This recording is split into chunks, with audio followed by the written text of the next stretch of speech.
The supplies you need to make this jack-o'-lantern, you're going to need a blunt yarn needle, a sharp yarn needle, a fabric measuring tape, contrasting yarn to use for stitch marking, of course scissors. We use one size hook. It's a US size G crochet hook. As for yarn, you won't use very much of this.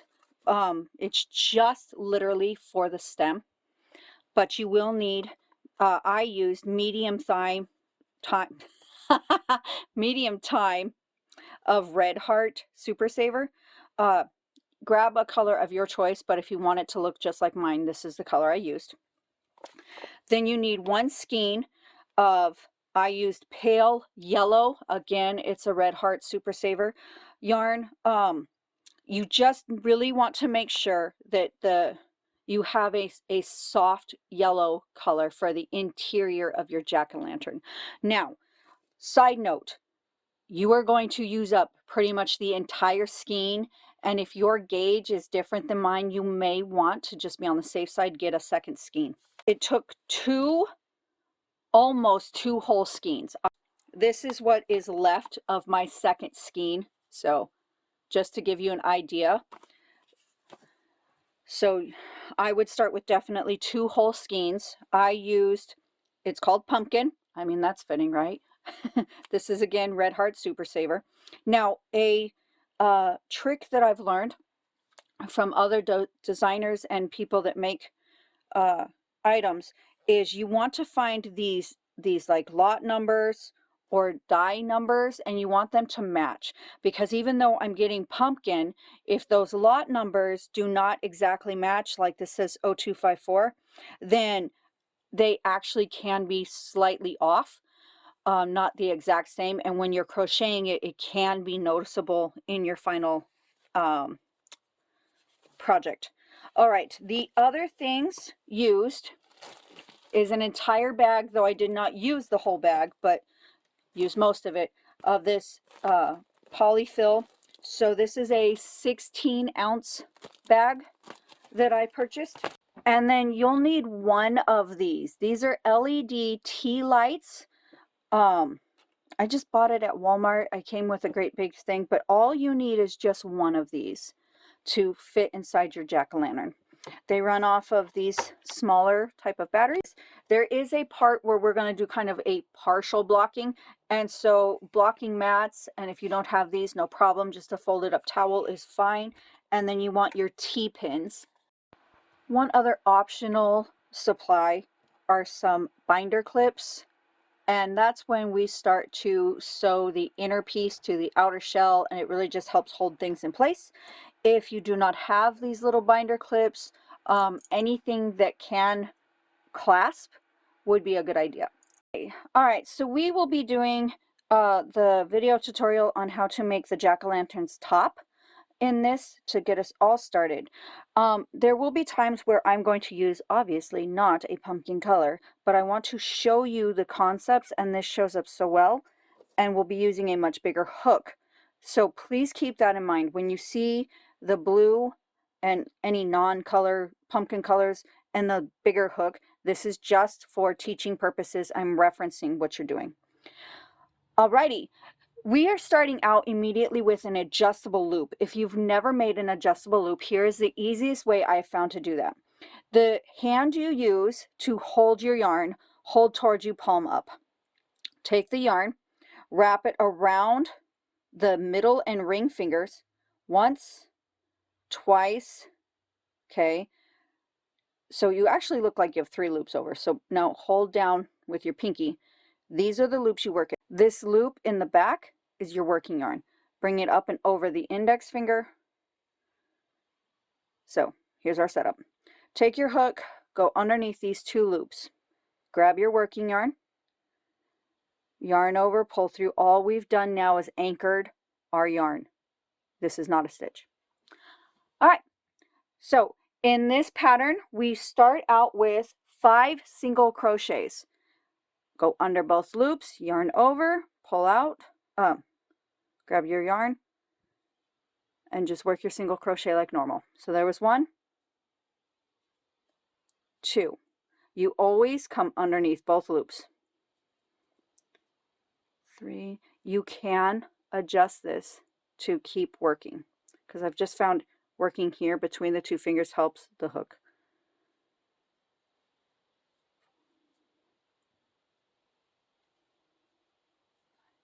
After you finish however many single crochets the pattern calls for, in ours 5, pull your loop.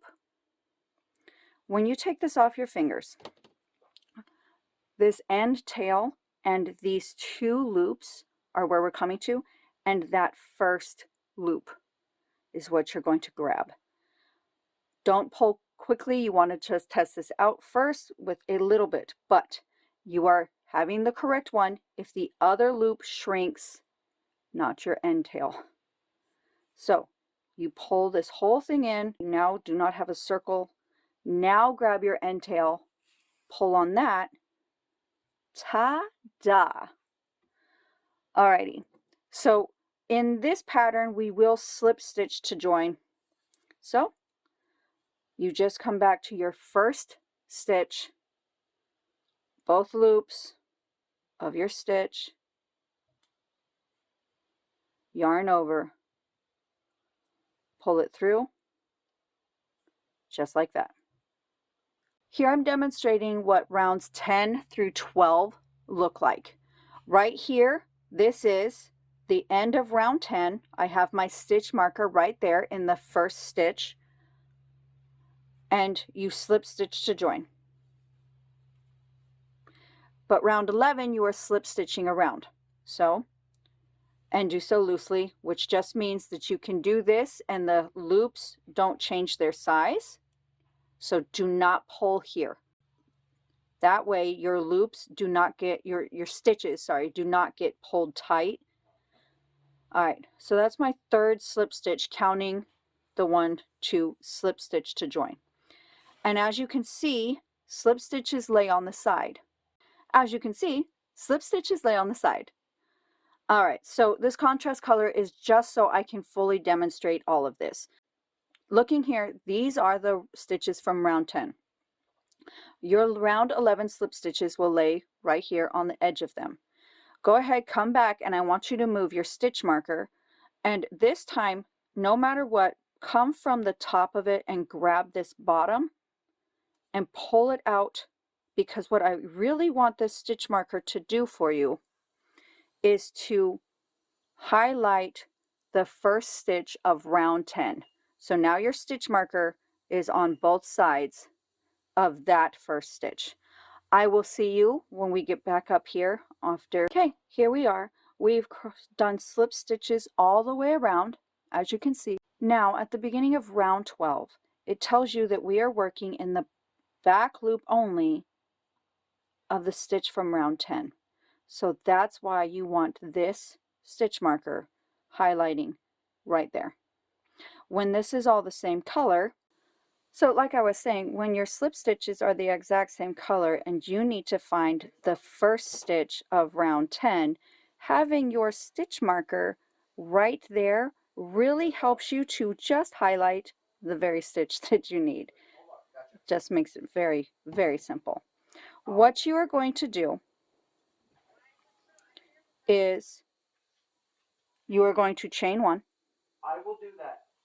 Immediately find that stitch and just do the back loop only, and you are working your single crochet in that. Now, if it helps, here. So now you just follow those stitches. You're working back loop only all the way around. If you start to get a little disoriented of where to look, recall that the slip stitches lay on the side. So you see all the little X's marking the front of our work, and you see those loops. So you can go 1, 2, and then turn and like, oh, well, there's the next 2 loops. So that's one simple way to really keep track of where you're putting your stitches in round 12.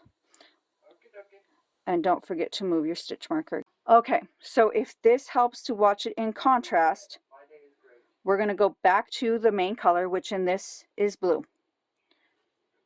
I have my stitch marker, the pale right there to highlight my first stitch. Back loop only, Love you, buddy.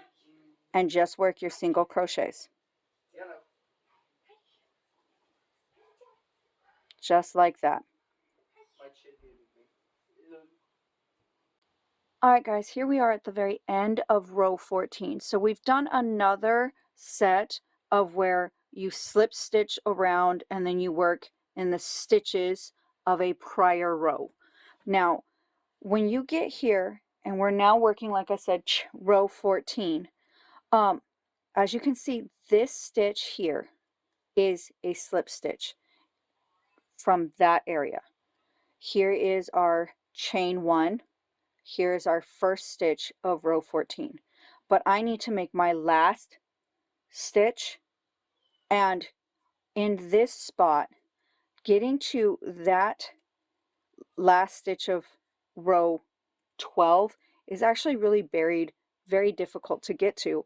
So in this one place, because it's already starting to angle up, go ahead and work right here in that last slip stitch to make your final increase.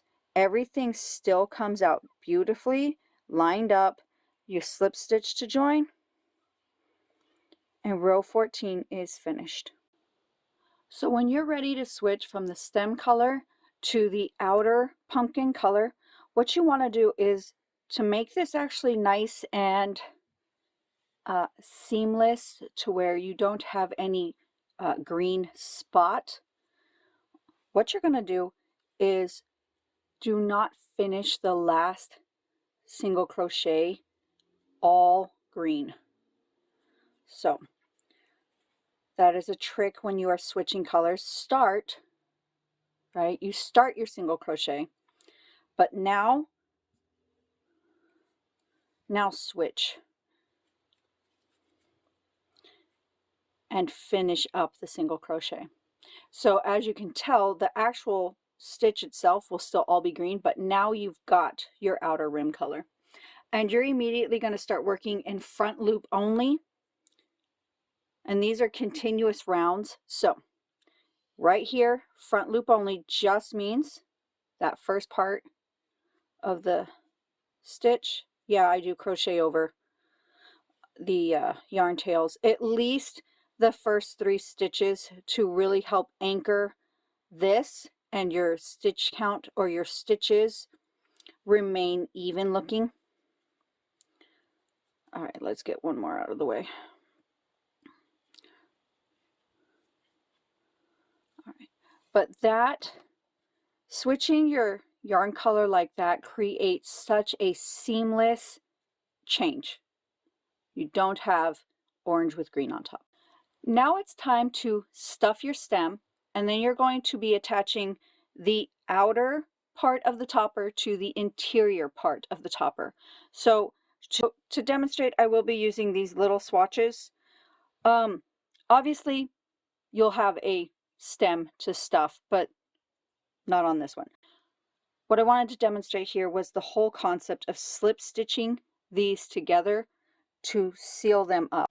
Go through your next stitch like normal, line it up and put it through both loops of another stitch.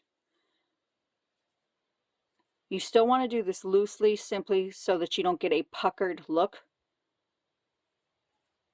but it is really just simple of go through these, find the next one that lines up, go through that, work your slip stitch.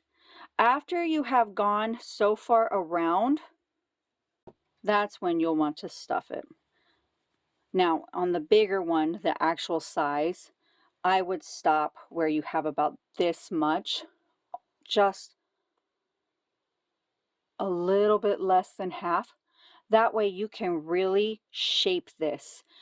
This shaping is simply because of how much stuffing I made go in one section versus another, to give it that actual look of a pumpkin that is not always symmetrical. It's yours to do as you want, if you want this symmetrical or not. But this was created by how much stuffing got pushed into one area versus another spot. But yep, once you've stuffed it, you've shaped it as you like. See, you can really push that into there and create that, and I can always put more stuffing into this, and that's what shapes it. And then you just sew it close, well, slip stitch it close. Okay, before you start crocheting, I want you to take your main color, measure out about 500 inches of that, set it aside. Later, when we get to the point where we are going to be edging the outer shell's face and we're starting to sew the interior piece to the outer shell, this is when you'll use this. And when you're ready to use it, just go ahead, pull out a nice long length, cut it, then you just have a decent length to put on your blunt yarn needle. Alrighty, here we are, and we are at the end of round 28 for the outer shell of your jack-o'-lantern. And as you can tell, we are really all ruffled and bunched up together, which at the end is what we really want so that we can get those increases and such to create a jack-o'-lantern shape. But for right now, it's a problem because, well, we need to be able to crochet this. So here's what we're going to do.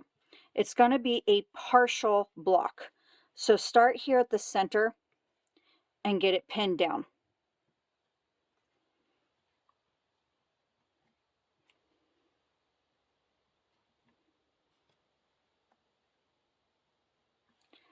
Then what you're going to do is you're going to kind of bring it out, not to completely flatten it, but to get some of it brought down so that when we start to crochet it after this is done blocked, it's a little bit easier for us. So see what I mean by we're not bringing it fully down? Can you tell I've got a...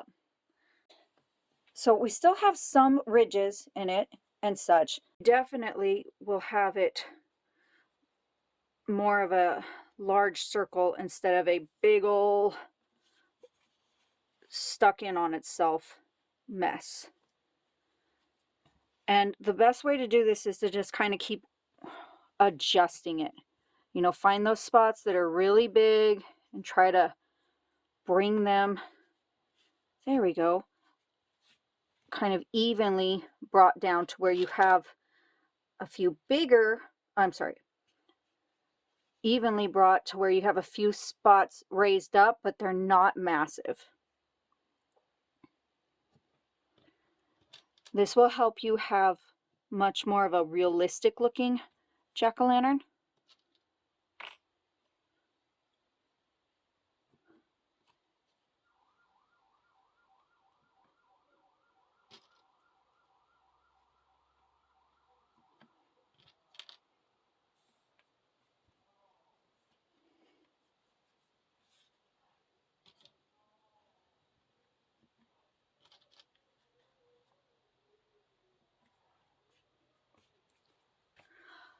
Once you're satisfied with how it looks, and it's not going to be flat, like I said, what you're trying to get here is that you've got some areas that are still out and bumpy, but it's not folded in on itself completely.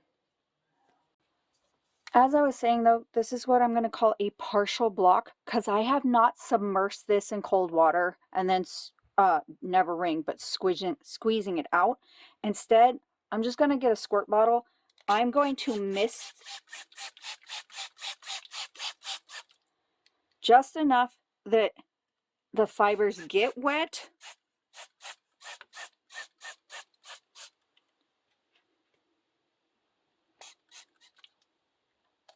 And then I'm going to let it sit and dry for at least a whole day, maybe a little bit longer.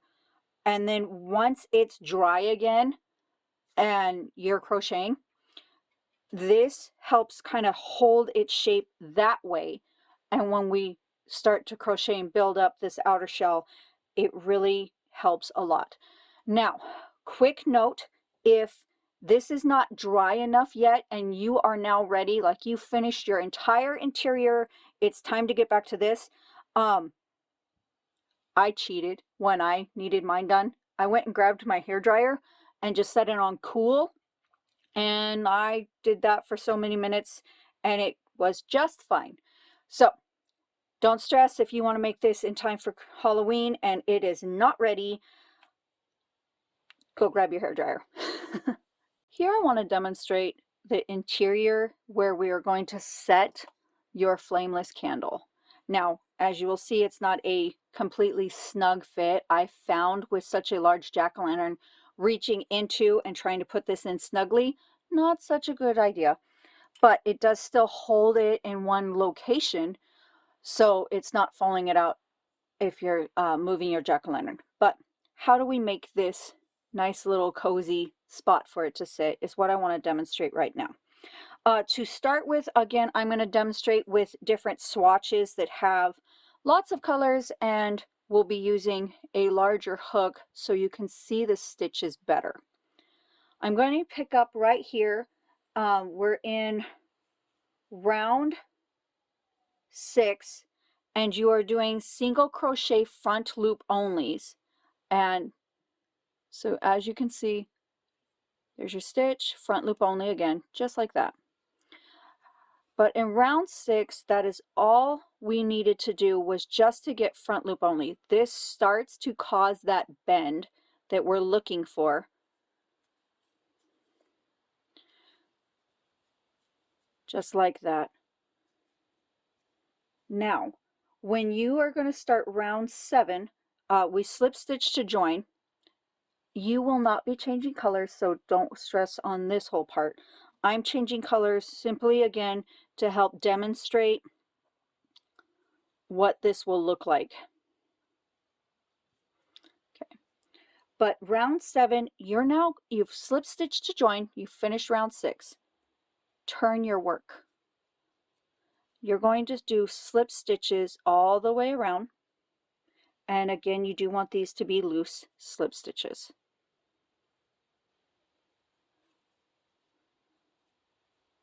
And you'll just do this all the way around, as I've done here with this swatch. So as you can see, we've had round 6, here's round 7 with all those slip stitches on the back. At the end of round 7, you will slip stitch to the first slip stitch to join so that you don't end up with this gap. Again, you won't be changing colors. I'm doing it so that you can easily see what I'm pointing out. And don't worry, I will have the all solid color that I'll show you next. But okay, here at round 8, we've slip stitched to the first stitch. Again, turn your work. You're going to chain 1, and now you are going to single crochet back loop only, but you're going to work in all those slip stitches, and in all my patterns, unless I otherwise note, you go straight to the next one. So right here, back loop only of this slip stitch, and you're going to work your single crochets.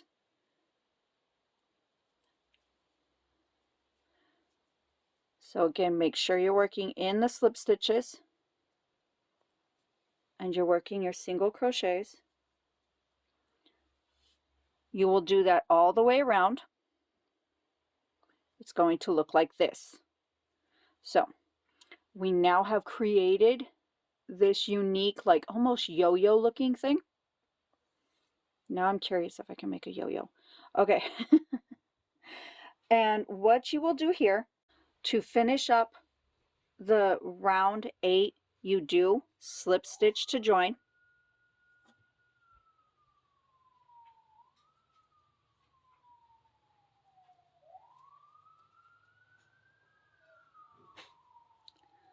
And here with round 9 is where you're folding it down. So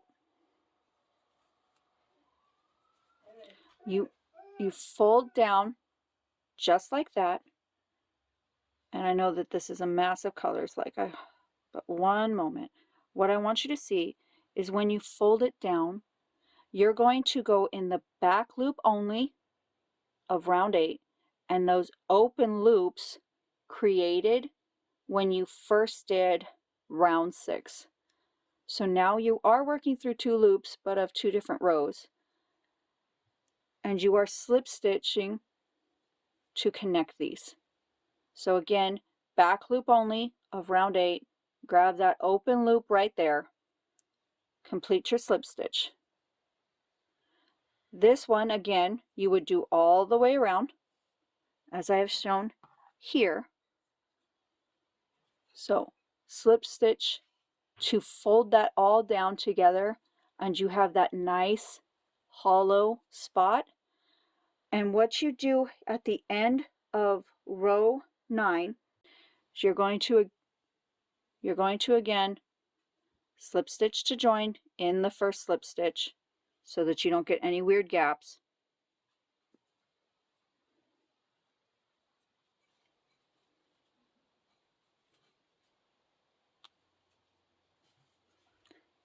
And picking up at round 10, chain 1, and you are doing single crochet in the back loop only of those slip stitches just made. Next stitch is a single crochet increase, back loop only of the slip stitches all the way around. So just like this. Now, this was again all these different colors to demonstrate each different row, but let's go ahead and show you what this looks like when you're actually crocheting the interior of your jack-o'-lantern. Right here, I have just finished round 6. You have all those open loops. I have it starting to stand up. I have just done the slip stitch to join. So here we turn our work, start round 7 by doing slip stitches all the way around. I'll catch up with you when we get to the end. All right, here we are. We're at the end of round 7. I've put a stitch marker in the first slip stitch, and yep, we are going to slip stitch to the first slip stitch. And for round 8, again, turn your work, chain 1, and we are now working in those slip stitches, so you find them by kind of holding your work sideways, and you're going to work in those back loop onlys, and you're going to work those all the way around. So there's our third one. Let's get that stitch marker moved.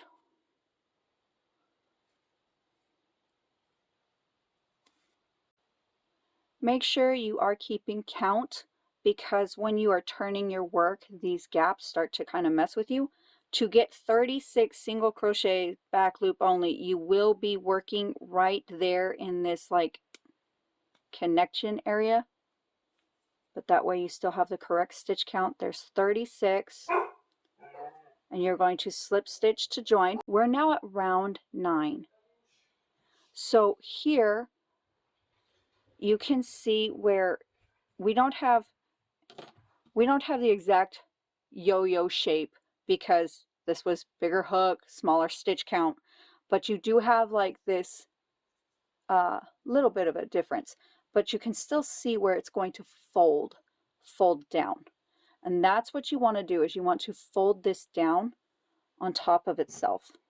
And to do round 9 is you're going to go into the back loop only here, and then line it up with an open loop and just kind of pinch them together. Do your slip stitch to join. So now it's pretty much just kind of holding this together as you just keep going right around.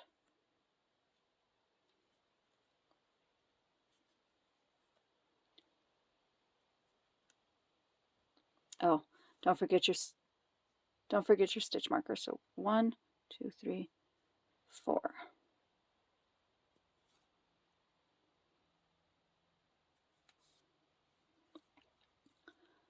All right, again, I'll see you when we come to the other side. Here at the end, things start to look just a little bit funny, but just keep going steady. I've done 34. You just kind of find that next open loop. There's 35. And then 36 is right there. And you find the open loop. So there is 36. We are now done with round 9. Round 10, we don't need to slip stitch to join. There's no gap to close up. We just go ahead and chain 1. And you're going to work again in back loop onlys of the slip stitches you just made. So those are right here, as you can see by our stitch marker. So we're going to go back loop only. And it starts out with a single crochet and then a single crochet increase.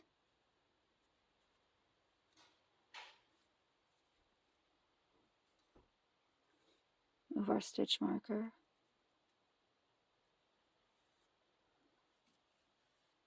And you do that all the way around. And what it does is it gives you this edge. And this edge helps it. See, now we just have that flat surface. This will be your interior. Your candle sits here. And all we managed to do in all those rows was create this nice, like, crater looking thing. Here in row 27 of the interior, you're going to have stitches that are going to be special stitch markers, where you have an open loop that will be facing the back side, the wrong side. And so just make sure that after you get to each one of those, you get that open loop. So here's where things start to change. Now this is row 27 if you are doing the large jack-o'-lantern. This is row 24 if you are doing the medium size jack-o'-lantern. In this one, depending on what size you have, depends on how many of these open loops that you have marked. This is the medium size, so there's only 3, but you have special stitch markers in each of the open loops. Both sides of jack-o'-lanterns has a gap here. Should be 7 stitches. This is our chain 1, so it doesn't count. You have 1, 2, 3, 4, 5, 6, 7 stitches. This is the beginning of the jack-o'-lantern smile. So that way you know that you're right on course. Okay, to start the very next row, you will turn your work. You are going to skip this first stitch, slip stitch in the second one, and then just right 2 single crochets. Okay, if you are doing the large jack-o'-lantern, this is row 38. And if you're making the medium size, this is right at the end of row 35. So here we are. I have the first stitch marked. We've chained our 31. So just slip stitch to join right there. Before we start the next row, I want to show you what the outside of it looks like. Your special stitch markers are running straight up, and depending on what size you're making depends on how many of these you have. But these are where we will add the anchors later on. Smile.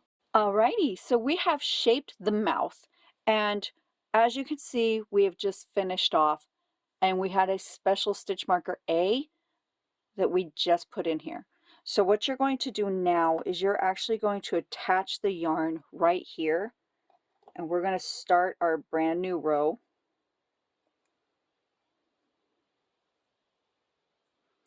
And the same spot where you attach the yarn is you're also going to work a single crochet.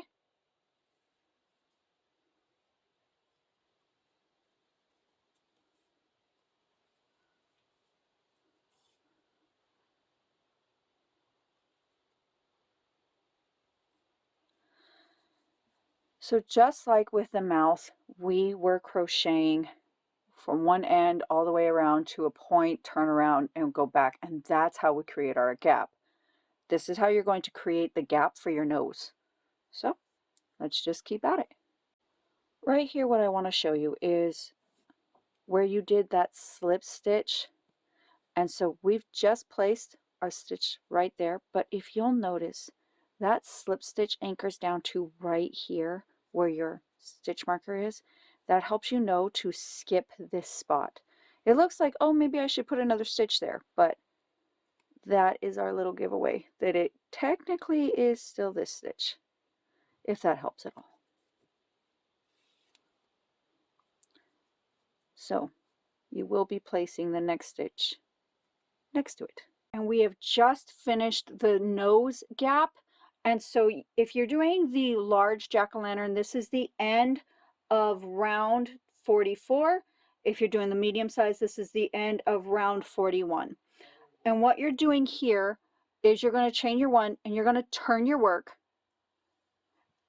and you're going to put the first single crochet right here in that gap, and then right here, that very next stitch,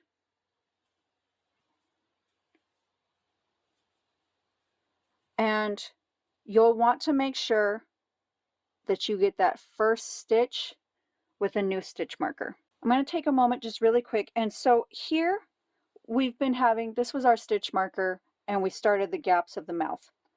And then I had you keep the stitch marker when you first started the gap for the nose. And the reason why you're going to keep these stitch markers, and there'll be other locations in the pattern where I tell you to leave a stitch marker, is when we start edging these gaps, that'll just really help us finding the right spot. We have completely finished up the nose gap, and in this last round, before you finished off, I have you put in a special stitch marker B and a special stitch marker C. So after you finish off, what you're going to do is you're going to come back here to special stitch marker C, which is the one towards the end of the round. When you attach your yarn, you're now going to actually single crochet in that same spot. Okay, do 10 more single crochets. So that's 1, 2, 3, 4, 5. Okay, remember wherever we slip stitch, just kind of look like that's connected right there. So we're not putting anything there. So the 6th stitch goes right next to it. Here's 7. Let's get that out of the way just so. Oh, so guys, really quick, if you did not leave enough to weave in, remember that this here will be what is seen, and if you're going to leave any tails that are not woven, keep them out here on the interior so that they're not seen later. But all right, so that was 7, 8, 9. All right, there's our 10th one. I want you to pull a loop, and just to verify that everything is on target, you should have 1, 2, 3, 4, 5, 6, 7, 8 stitches before you get to special stitch marker B. And then that means you're right on target. So we have finished up the centerpiece, and as you can see, it's okay to remove the stitch marker that was here at the top of the nose gap. It's not going to serve us any purpose anymore. But now we've gone over here to special stitch marker B. I've attached the yarn and single crocheted in the same stitch, and you want to go ahead and put a new stitch marker here at the end of that same round. And when you get here, you want to make sure that you have 8 stitches creating the gap before you get to the centerpiece. So now we are ready to close up the gaps that make for the eyes.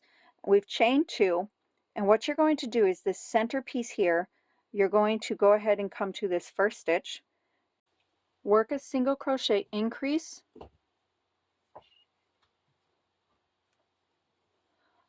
13 single crochets across, work another single crochet increase here at the end of the centerpiece,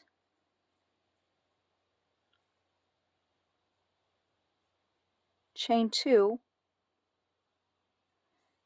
and then slip stitch right here to the first stitch of this round.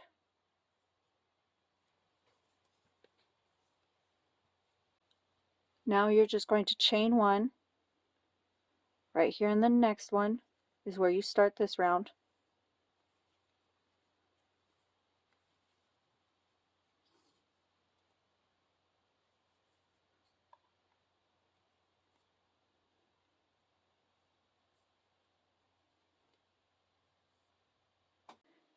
As we're starting to make the collar, and you are now in round either 68 or 64 depending on which size you're making, you are going to be working these single crochet back loop onlys right into those slip stitches just made. Congratulations! You have made a huge amount of progress. All right, so we have the interior, you have the entire face. If you still have these special stitch markers, those will help us with edging.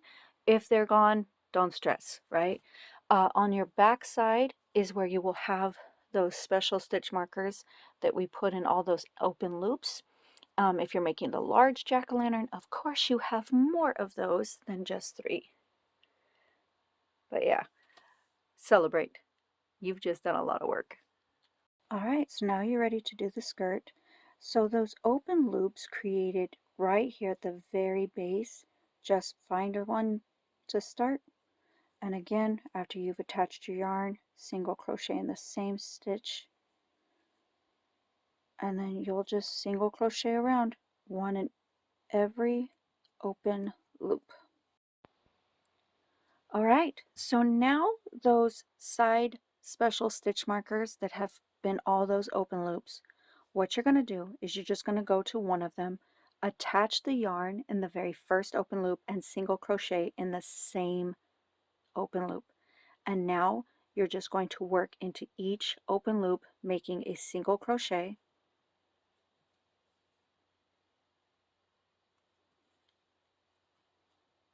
And you're going to do this all the way up until the end of the special stitch marker open loops. So here we are to the last open loop that's marked. Well, it's the last open loop. And you're going to chain 1, turn it.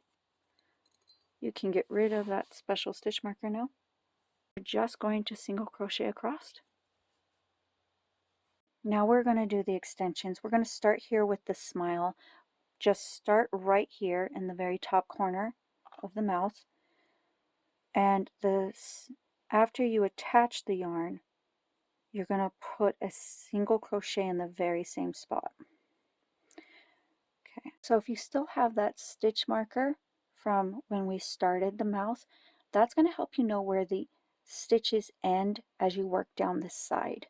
And you're going to work 18 stitches counting this first one down the side. One of the things I've learned that really helps to evenly space this is to kind of count back from the end. So 1, 2, 3, 4, 5, 6, 7, 8, 9, 10, 11, 12, 13, 14, 15, 16, 17, and I have 1 already, so that's 18. And you'll just do that as needed to help you make sure that you are evenly crocheting down the side. So I'll meet you at the bottom. Don't forget to put a stitch marker in your first stitch of the extension. Okay, here we are, 18 single crochets down the side of the mouth, ending where that where that stitch marker was. So now there was 7 stitches to created the very first gap here, and so that's 1, 2, 3, 4, 5, 6, 7. Go ahead, insert your hook. We can get rid of that. Do your next 3 single crochets.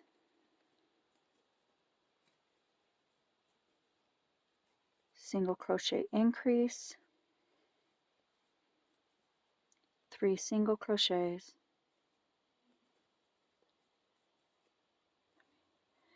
And now you're going to work 18 single crochets up the side of this mouth, and this stitch marker that we left helps you know where to end up the side, and then we'll work across. Alright, now you're going to find these open loops and you're going to work 31 of them straight, 31 single crochets straight across. Make sure you count it out, because sometimes just the way that our stitches come out, like we could see this as an extra one here, and you don't want to accidentally put too many in here, so just make sure you're keeping track and you count this out. because you only want 31.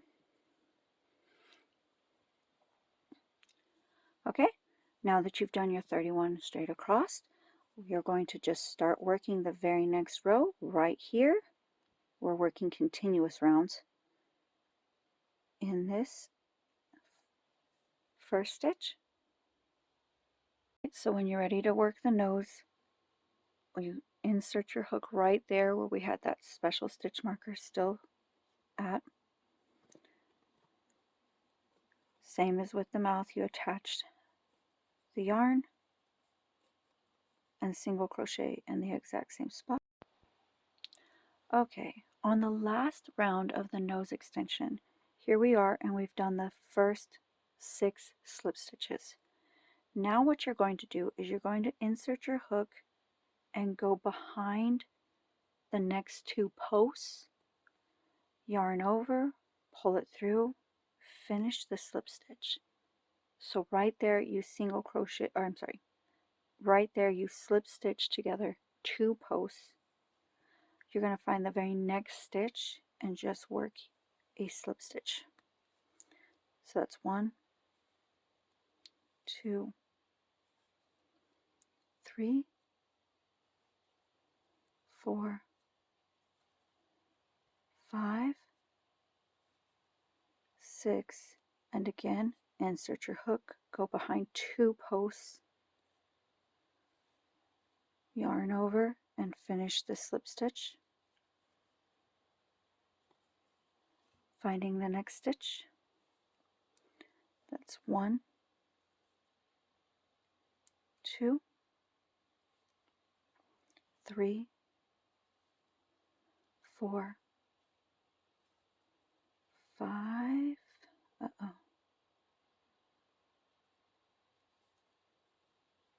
5, 6. Here you're going to insert, and you're actually going to go behind your first one. Going to get that out of the way. Do a slip stitch and finish off.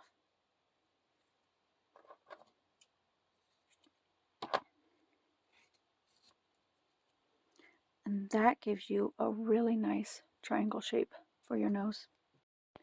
Just wanted to show you the difference, what happens if you do not do that slip stitch edging and go around 2 posts. So over here we get that great triangle shape, but over here we get this shape. Okay, so on the outer shell right now what we've just done is we have finished off, and if you are doing the large jack-o'-lantern, that is row 46. If you're doing the regular size jack-o'-lantern, that is row 40. And what I wanted to point out in this is, first off, the inside, the wrong side of your outer shell will have the open loops. So when you just finished up this row, you know, you're crocheting to where this would kind of be the back side, and you have this special stitch marker in the middle of the mouth gap. So when the next row tells you to turn, just turn your work so that you are crocheting going that direction. All right, we're ready to edge the mouth on the outer shell, and right here in this top corner of the mouth is where we're starting. You're going to insert your hook, attach the yarn, and single crochet in that same spot. Now you're going to work 16 single crochets down this edge, but here's the difference. You see where the ridges stop, and this is just the gaps? In this outer shell, this spot right there, there's actually a stitch in it, so it's not part of the gap. But this is going to be the first stitch going across the gap, and its partner over here will be the last one. When you do 16 single crochets from this point down, make sure that the last one actually comes above that. So here we are, the bottom of the smile, and yep, I get that first one right there into that gap. Here we go, last one, and as you can see, it's not actually part of the gap, but we are counting it as the bottom last stitch. So here we are, and on the outer shell we've reached the point where you're going to pull a loop so that you can edge the eyes, and then you weave in all the various ends on the outer shell and the interior that are still hanging out. Once you've done that, it's time to actually put the interior inside the outer shell. And the way that you're going to make sure that you have it lined up properly is to start with the smile. And I'm using these small little binder clips, these, because they just are very effective at holding this together. You start by putting the corners of the mouth together, and you pin over there and this side. And then you grab here to the middle. And right now we're not going to be sewing the mouth together. I just want the insert to stay anchored in the right spot. You're going to actually start by taking these open loops that are on the outer shell and sewing this skirt to that outer shell. You're going to take your blunt yarn needle and that length of yarn that you have set off to the side. You're going to actually start at the bottom. Oh, that was perfect. Okay. And that way, when you go to weave in this end, the tail is easily accessible. Okay, once you've made sure that you've left enough tail to weave in at the end, what you want to do is you literally want to go through the open loop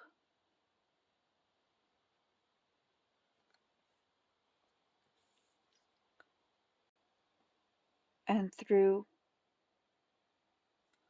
both loops on the edge of that skirt. And now just work that back and forth all the way around. Alright, when you get to the point where it's starting to get a bit difficult to continue to do this, just go ahead, undo your little binder clips, because obviously your jack-o'-lantern is anchored down. And then go ahead and kind of move everything to in between the interior and the outer shell, because we're not going to be working through the smile anymore. And now at this point, go ahead and fold the outer shell kind of out and down, and that makes this much easier. But we had to get the front anchored so that we didn't end up with a very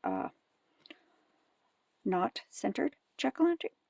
Now sewn the interior skirt to the outer shell open loops, and all we have left is just this last section. This is where we're going to go ahead and start adding stuffing. And it is completely your preference how much or how little you do. You do want to keep in mind though that you don't want this to bulge so much on the inside, otherwise your little flameless candle light thing isn't going to sit right. So once you're content with the amount of stuffing in there, you've kind of tested it out, go ahead, finish sewing this up. Alright, we have completely finished sewing together the skirt to the outer shell. Go ahead, weave in this end. After you've done that, now go ahead and get this right side out again.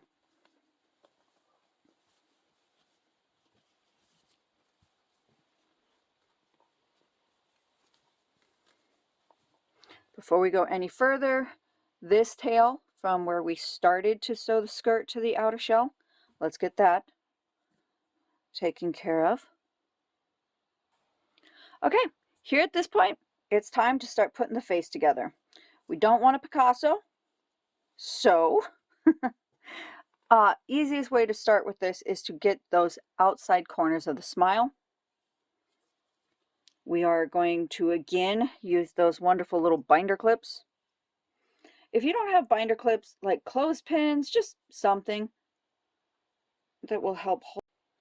Just pick a spot, sew it together just like we did the skirt and the outer shell. So you want to, again, make sure you leave enough tail to weave in. You want to go through both loops of the extension and both loops here on the outer shell. So when you're all done sewing the mouth together, the next thing we're going to do is work on the nose. I have found the easiest way is to just kind of work this and go ahead and bring it all the way up and out, and then, right, then we'll start shaping the outer shell, to line up to where it's nice, flush, and even. And so again, just pick a spot and start sewing it together. Now the nose is done, we'll weave in ends in a little bit. Let's get to those eyes. So as you can see, we still have just pulled a loop. What we want to do right now is we really want to get all of this taken care of before we build this up anymore. And so to take care of the eyes, it's going to be similar to what you just did with the nose. You're going to find that insert and pull it through first, then worry about getting things lined up and even. So that shaping that we did on the insert to help create that really nice triangle is going to be what is holding this outer shell and giving it the shape we want. All right, but once you're content with how it's lined up, sew this one down too. Alrighty, so we have the whole face all sewn together. At this point, it's really going to be easier to weave in your ends now before you have all the stuffing in there.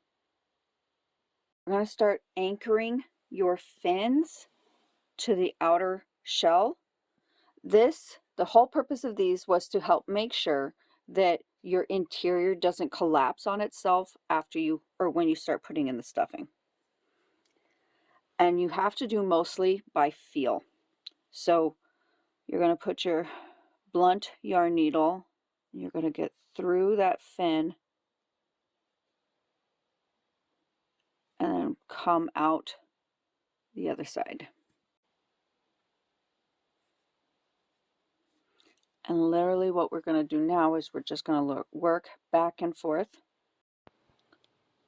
So it's up to you how this gets shaped when you are sewing down your fins. You are in charge of how taut, how scrunched up, or how very loose you do this. If you can see, let's see if I can get in there and really show you. I have stitches that are just stretched out. And what that did is it kind of gave me a little bit of a puckered look, but it's not incredibly intense. Now what we're going to do is we're going to actually start putting in some stuffing. And I've already done this half of the face, and I wanted to show you kind of like what the differences look like. So in this jack-o'-lantern, I have not put any stuffing down here. This is our large jack-o'-lantern, and I did stuff that. And so I just want you to see the difference. It's just personal preference. This time I'm going to try without it. But okay, put a little bit of stuffing here to fill out this side of the smile. Put stuffing underneath the nose to fill that out. And you're going to put stuffing here to start filling this out.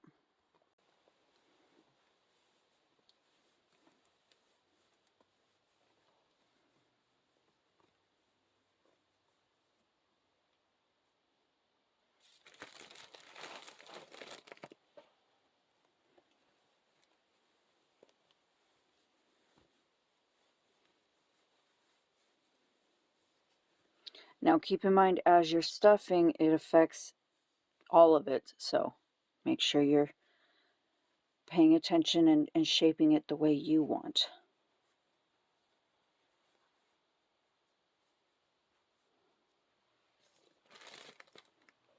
Too much stuffing and your face is going to look all swollen. Okay, so from the top, what that looks like is you can see I have stuffing, but we're not all the way to the top yet because I just want enough to get us started.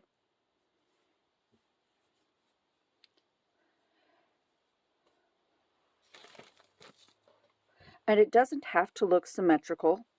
Generally, pumpkins do not, but if that's what you want, just keep working at it till you get what you want. Okay, so once you've got the face stuffed, what you want to do now is you're gonna push out. Go ahead, weave in the ends after sewing down the fins. All right, ends are all woven in. Now what we're going to do is we're going to partially stuff the interior of the jack-o'-lantern, and by interior I mean between the interior and the outer shell. We want to only partially stuff because obviously we still need to crochet this and close it up, but we do want to get this started so we actually can get down here to the bottom and shape it with some ease.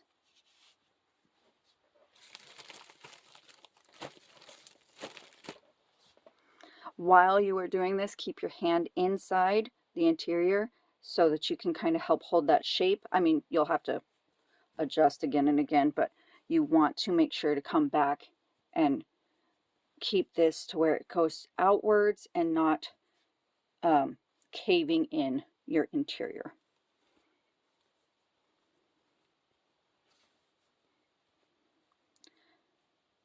And then I've just learned that if you keep it, I'm like a good inch to an inch and a half below where I'll be crocheting, you have less chances of grabbing the stuffing than with your crochet hook. So that's about a good spot. Just double check the side that you're content with how that looks.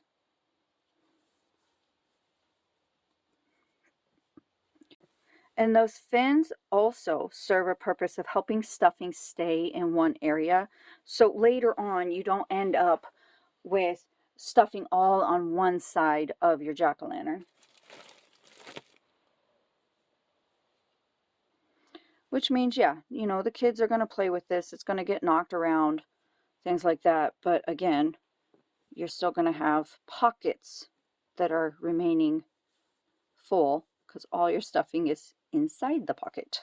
I hope you guys are excited about yours as I am about this one.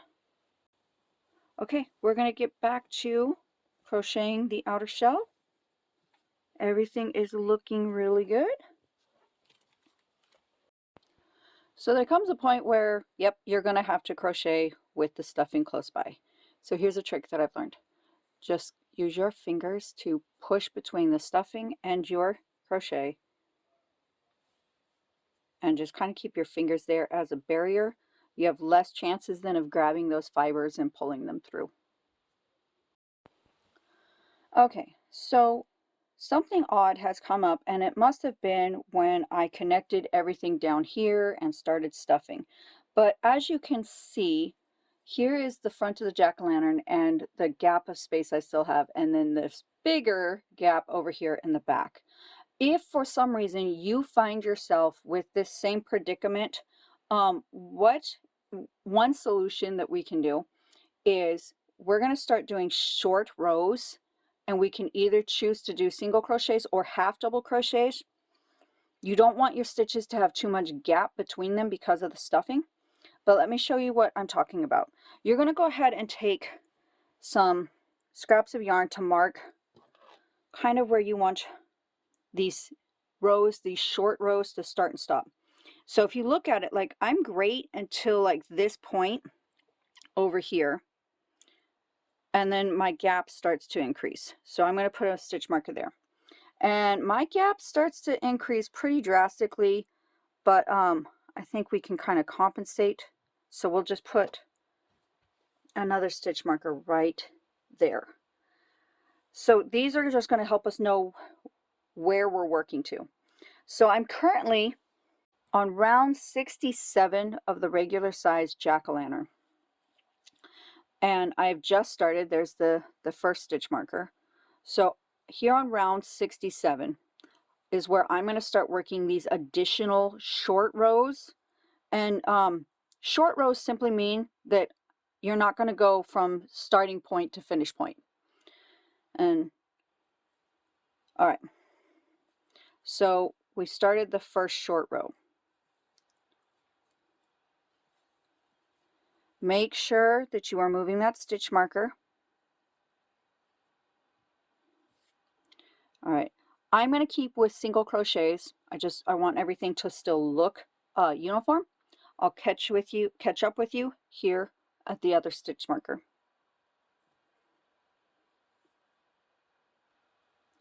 All right, so here we are at the other special stitch marker. I am going to work a single crochet, and then just like we were doing when we were creating like the mouth and such, I'm just going to turn my work. I'm going to skip this stitch,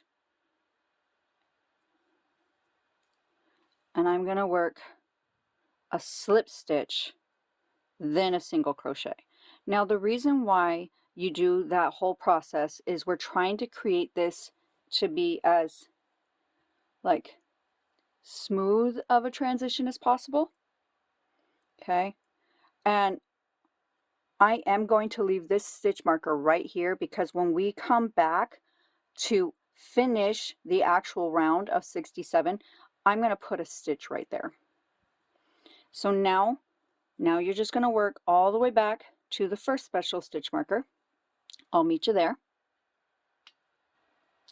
Okay, so as we come back to the first of the special stitch markers, there's a few things to keep in mind.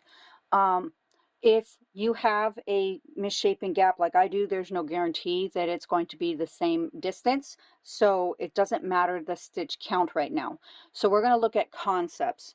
So coming back to this first one, the gap is still pretty large. I'm going to go ahead and single crochet where that stitch marker is, and then I'll do the whole turning around process. So turn, skip, do a slip stitch, then do a single crochet. Again, I'll just keep this right here so that that can be a transition. The next thing to keep in mind is all these short rows are just filling in the gap, and we want to finish the round the correct way, which means you're going to need to end a short row on an odd number. So this will be my third short row, and I'm not going to be done with the gap. So as you continue to fill in your gap, just keep that in mind that you want to end on an odd row. And so like over here, I don't need to really fill in the gap anymore. This is going to be just fine when we do our last round and then we slip stitch. So now I'm going to be paying attention to like my gap starts to increase again right about there. And you can just grab another scrap of yarn. I mean, we use plenty of them, right? So just maybe every short row, just kind of take stock of where you are. And like over here on this side, we're starting to nicely close up that gap. So once I come back over here, I'll take a visual and judge where to start next. And I'll probably just walk that out with you, okay? All right, so the end of the third short row, and when I hold that up, my gap is very tiny now, so I'm not going to put a single crochet here. Right here is where I'm going to go ahead, turn the work, skip, slip stitch, single crochet, and then take a look. And you know, like I said, we're still working on closing that gap. So here over on this side, I definitely still have quite the gap. So I'm actually going to go ahead and come all the way to this end on this fourth row. All right, so right here I've pulled a loop. That was the end of my fourth short row. And remember I said we want to end on a odd number short row. And here I've been pulling, you know, not pulling hard, but just laying things and it really looks like we're going to be just fine. So we're going to go ahead and so do the same thing. Turn your work, skip this first stitch, do a slip stitch, work single crochets. I'll meet you here at this last corner made. Alright, we've done the 5th short row. Here we are to this first little peak. What we're going to do is start to single crochet together. What we're going to do is about 3 stitches.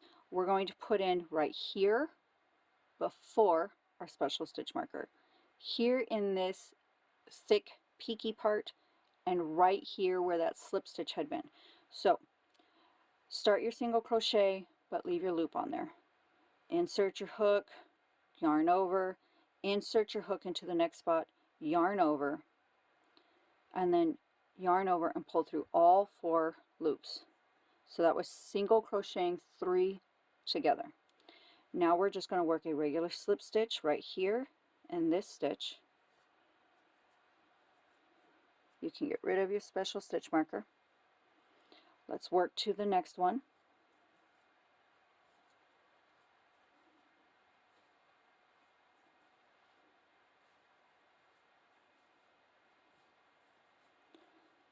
Alright. Again, we're going to single crochet 3 together. Here's the first one. Kind of get into this thicker part, and then right before the stitch marker, you have 4 loops. Pull through all 4 loops, and then work a single crochet where your stitch marker is. Now you can get rid of that. Alright, we are going to finish to the end of what was the original row, which in this case for me was round 67. First thing we're going to do is we're going to just kind of do a visual inspection, and yes, it looks like I am much more uniform now to be able to finish this up. The next thing we have to be aware of is what stitch count are we at versus where we should be at. And keep in mind, I'm going to have 2 spots to do a single crochet 3 together. But go ahead, count out your stitches. When you're counting them out and you get to these weird spots, just count this as 2.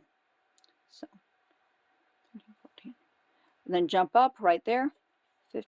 I should be at 80. I'm at 75. So,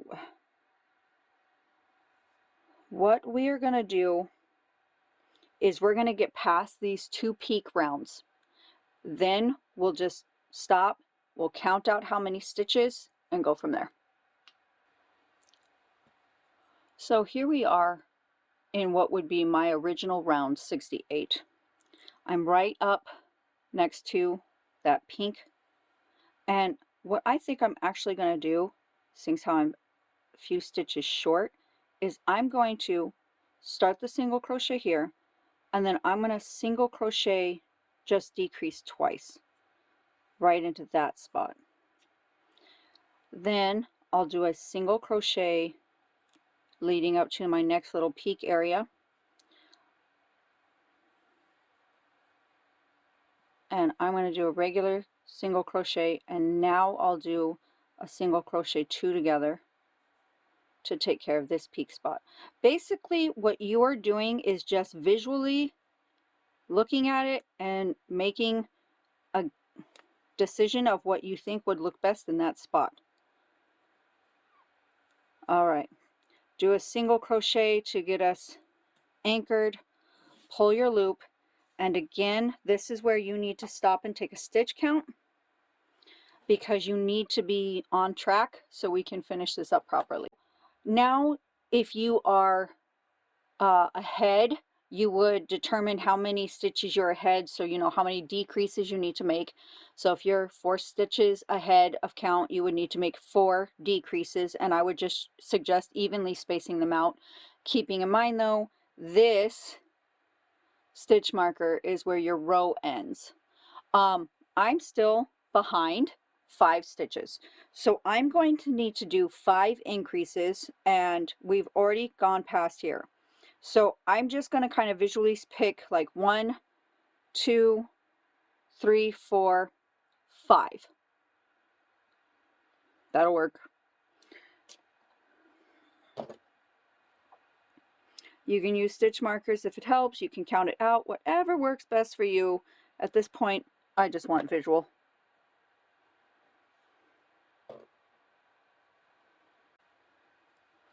Great news is this does not have to be completely symmetrical. It just would look best if it's not all grouped together in one spot. So if you are in a spot like I am where you're behind a few stitches and you've done stitch markers, you're just going to go here, and when you get to a special stitch marker, just do a single crochet increase. When you get to the end of your round, make sure, do a stitch count, make sure you're right on target, and pick back up where you were in the pattern. Oh yeah, so here we are. All that's left now is to slip stitch the outer shell to the collar of the interior. But we are going to go ahead and finish stuffing.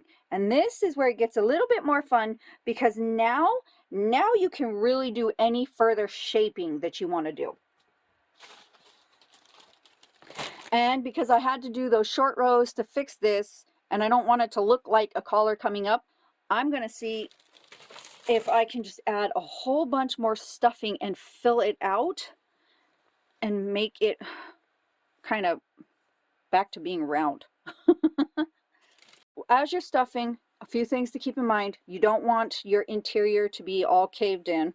I mean, it's going to be somewhat, but yeah. This gives your jack-o'-lantern character, but make sure that it's as you want it, okay? If you like big and bumpy, like I did on this first top, right? Can you see that? Yeah. I got a big old bump over here and not so much. And on the second top, I kind of tried to keep it even-ish. So this is your time to just have fun. Make it yours. It doesn't have to look like everybody else's.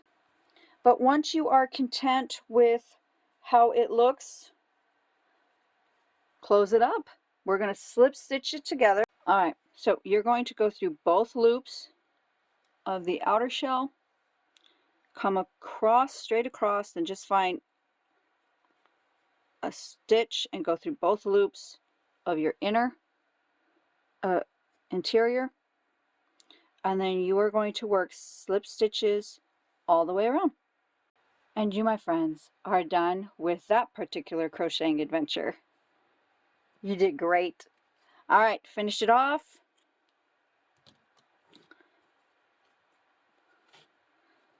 You should only have one remaining thing to weave in. Go ahead, move things around, check it out.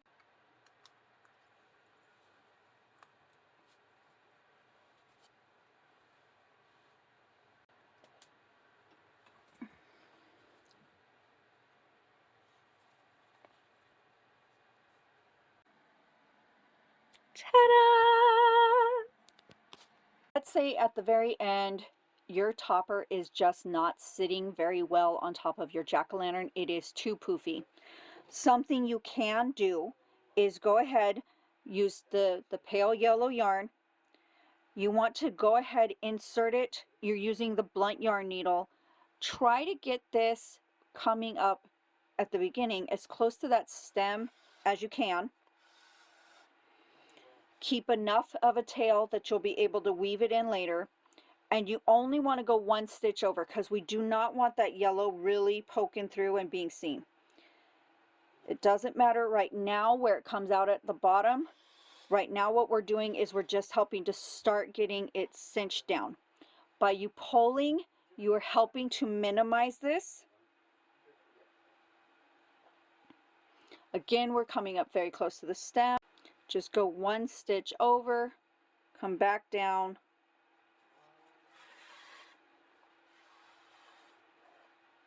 You're going to do this a few times around the stem. Then when you're ready, if you need it any more so, you'll start coming out here. Okay, once you're done with the center part, and if it's still too poofy and you need to kind of make it a little less, but by coming out here to the edges, you'll want to travel with your hook to this edge by going underneath. You don't want this to be seen. You still want everything to look really nice and clean and crisp. But once you've made it to come over here, now you're going to come out and you're going to poke as close to that border between the main color and the pale color as possible. Pull it tight and one stitch over, and we're just going to repeat that process again and again and again. And what it's going to do is it's going to help mush all of that stuffing down and make this a flatter piece.